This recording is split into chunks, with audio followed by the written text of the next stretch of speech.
श्री स्वामी संदेश. एक तरुण होता. तो त्यांनी एक आपला व्यवसाय उघडला.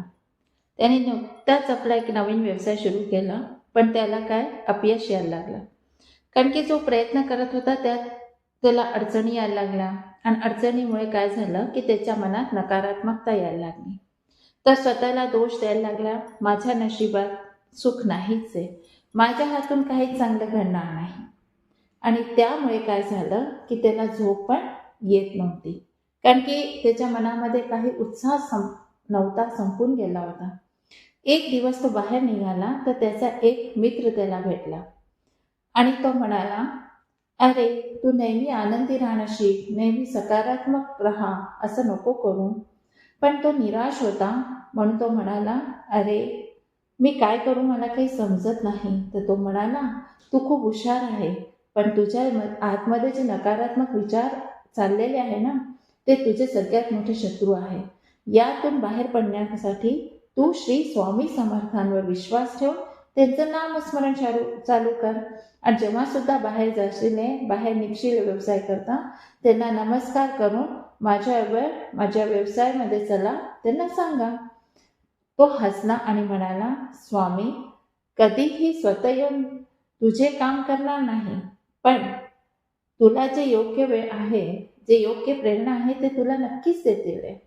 तो हसून म्हणाला.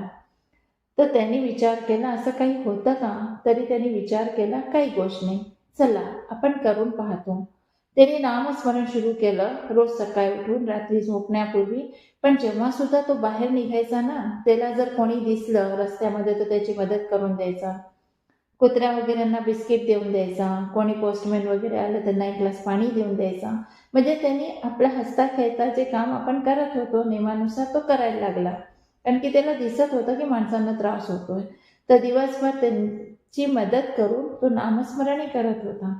एकदा काय झालं अचानक, की असं वाटायला लागलं त्याला की माझी जे मनामध्ये नकारात्मकता होती ती दूर जायला लागली आणि माझ्या व्यवसायामध्ये चमत्कारिक बदल घडायला लागला. अचानक मला नवीन ग्राहक मिळायला लागले, मोठी ऑर्डर मिळायला लागली, माझा आत्मविश्वास वाढू लागलाय. हे सगळं त्याला अनुभव यायला लागले. तो समजून गेला की कोणी नाही, स्वामी आपल्या पाठीशी आहे आणि स्वामींनी आपल्याला गोष्ट शिकवली आहे की कर्म कर आणि विश्वासही ठेव. जर कर्म तुझे चांगले असतील, विश्वास तुझा, श्रद्धा आणि बिलकुल घट्ट आहे तुझा विश्वास, तर नक्कीच तुला तुझ्या जीवनामध्ये कधी हार मिळणार नाही. तू सदैव पुढे वाढशील. श्री स्वामी समर्थ. जय जय स्वामी.